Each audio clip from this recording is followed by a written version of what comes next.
Hey everybody and welcome to Broadway No A Chaser. straight shot of all things musical theater, news, trivia, commentary, debate, general theater nerdom, useless banter, self-serving arguments, Sondheim worship, Lin Manuel Miranda obsession, and lots of key changes. It's everything you love about your sports and movie talk shows. But none of the cultural relevancy. My name is Cristian and I spend my afternoons adding riffs to the entire score of Les Mis. I love a good old Jack and Coke, and I'm a sucker for a quick and dirty set change. And my name is Andrew. I like a good, hoppy IPA, the musical phrasings of Mandy Patinkin, and I possess enough self-awareness to know I will never be Aaron Burr in Hamilton.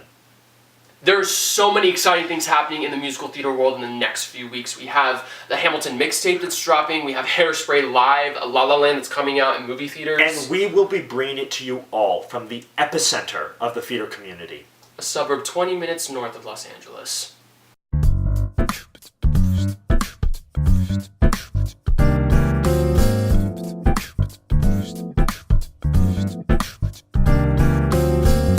Alright guys, so this week we are going to be talking about the classic musical Gypsy, and if it is really the greatest American musical of all time. Now we're talking about it this week because a new recording of it just came out on PBS starring Imelda Staunton. It was a British production that they then broadcast on PBS, and it is sensational. Please, go watch it. Stop what you're doing if you haven't seen it. Go watch it. Cristian, this was your first time seeing the show at all, so how was it for you as a Gypsy virgin? I was completely blown away. I've only heard snippets of the music, obviously the big hits of the show, but seeing this, I have such a deep love for this show now.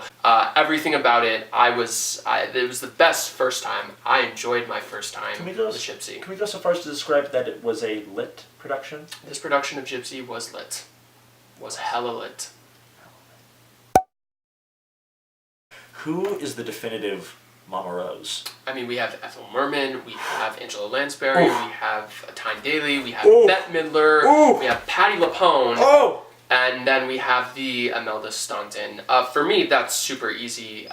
They're all great. That list right there, I mean, holy shit, those are amazing, historic Broadway divas, but for me, it is Imelda Staunton in this recording, because it was just so, it was fresh, it was new, and like, it was just relentlessly driving forward the plot, everyone else on stage. She was incredible.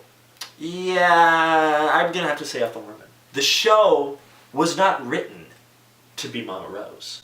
The show was written to be Ethel Merman. I'm an originalist, you know. Ethel Merman, she is the definitive Mama Rose. I mean, that's fair. And like I said, that list of all of them, every single one of them is different and specific and brought out a different color to the character. You know, it was constructed for Ethel Merman, but I definitely think that, you know, when a new Mama Rose comes to a new production to do it, those are big shoes to fill. And if we're going to do a show over and over again, then that leading lady has to be doing something different than what we've seen before. And I definitely think that she absolutely achieved that in this production. She definitely brought something new. Yeah. No doubt about that. And who knew that Dolores Umbridge had that voice? You know, Dolores Umbridge walked on screen, and then that voice came out, that power, that control, that grit. Oh, it was so special. It's like, that's musical theater. That's musical theater. Is Gypsy the greatest American musical of all time? Now, having this been my first experience with Gypsy, I thought it was a perfectly written show. All elements combined. You know, and that team writing it, it was perfect. But I will say that, in my opinion, the greatest musical of all time is West Side Story. So, what do you think to that? Well, Cristian, you've gone and done it again. West Side Story is a brilliant musical, there's no denying that. But any conversation about the quintessential American musical begins and ends with Gypsy, and those are just the facts. Because it is the perfect amalgamation of the three elements needed for a great musical: music, lyrics, and book. It is the perfect, there's not a moment in that show, and here's what it comes down to for me, because they're both great shows, and you can go back and forth which day on personal taste, all that stuff. My big thing is that there is not a moment in Gypsy where the music, lyrics, and book are not fully integrated to telling a dramatic story. And as much as it pains me to say it, there are moments in West Side Story that are not that compelling. I completely disagree with you. I very much disagree with that comment because, yes, I like I said earlier, Gypsy is a perfectly written show. Those three elements are the writing of a great show. Yes. Musical theater is specific because it combines music, theater and dance to tell one story. So while I agree that this story in Gypsy is perfectly constructed, as far as the greatest American musical of all time, West Side Story, the choreography in that is iconic. I mean, you cannot... It's just not even a question to whether or not the dance in West Side Story not only moved the American musical theater forward, but with that involved with the book, music, lyrics, the direction, that makes an entire musical. It's complete. It uses every single element of musical theater perfectly. Here's what I'll say. And if you say yes to this question, and if I believe that you say yes to this question, I will give you the win.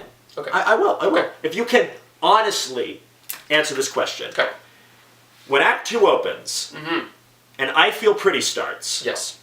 you are watching that scene going, wow, I love this.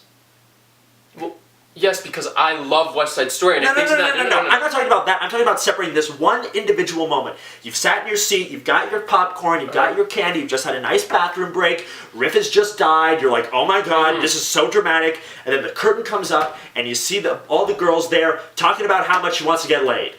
Tell me that is compelling theater. Yes, it is compelling theater, and on that same point, you're going to tell me that number with Adult June and that damn cow... Oh, don't you dare bring the cow into this. No, you're going to tell me that that's compelling theater. On that same point, that you are sitting there going It's hilarious. Yes, it's hilarious. It's the perfect moment because it's like a bad show. You're watching these people try so hard to do... Yes, of course it's silly, and of course it's kind of bad, but that's the point. It's like a goofy, hokey number with a cow. No, but you're defending it. I asked you if that was compelling enough as putting on Riff dying and the Rumble at the end of Act 1. You're putting that those two are equally compelling. No, but I wouldn't... No! If you want to compare the most compelling moments of each show, you could probably say that they're equal. What I'm saying is that West Side Story has a few moments that are not as compelling as every moment in Gypsy. I think that comes down to personal taste.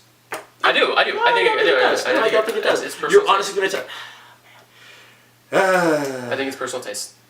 And like I said, I feel thought like Doc right now. What's it going to take to get through to you kids? I think Gypsy is perfectly constructed, and I think West Side Story is also perfectly constructed, and the core team for both shows is the same. The same, that's true. Arthur Lawrence, you have Stephen Sondheim and Jerome Robbins working on Gypsy, and then West Side Story. So either way, they come out a winner. They don't care. You know, they're both winners in this situation. And obviously, people out there might have different opinions about what the greatest musical is. You might think Guys and Dolls, you're wrong. You might think Sound of Music, you're also wrong. But people can think that. But any conversation about the greatest musical of all time, I think we can both agree, has to start with these two. I agree. That we can agree on.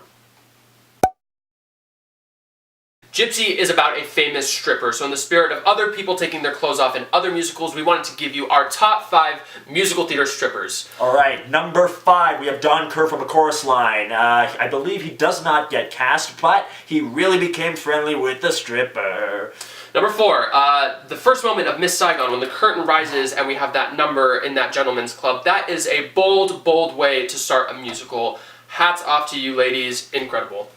Alright, number 3, we have the hostess dancers from Sweet Charity. Hey, Big Spender. Before there was the Cell Block Tango, there was Hey Big Spender. Yeah. Number 2, my personal favorite, Mimi Marquez from Rent. I first saw Rent when I was 11 years old. That scene showed up, my mother tried to cover my eyes, and I said, Mom, I want to be in the theater. So that's what made you want to join the theater? Absolutely, that moment right there. Alright, well this show might be what we end up doing in the theater. The Full Monty, about a bunch of down-on-their-luck factory workers who decide to make money by stripping. Now why are they in front of Mimi, you might ask? Because they go all the way. They commit. Absolutely. Hats off to any guy who has ever been in the cast of The Full Monty. Thank you so much for joining us on Broadway No Chaser. Come back next week as we talk about Disney's newest release in theaters, Moana. Make sure you hit that subscribe button, click that like button, comment down below, tweet at us. We would love to hear from you. I'm Cristian. I'm Andrew. Have a good one. Pour one out for the lamb. They didn't really have a lamb in that production. I know, I was waiting for the lamb. There's no fucking lamb. There was no lamb. They're going to sing a damn song about the lamb. I wanted a lamb. If my dad's community theater production can have a fucking real lamb with a diaper on it, they can have a real lamb. A lamb. There was no lamb. You're a brilliant director, but Next time, get a lamp.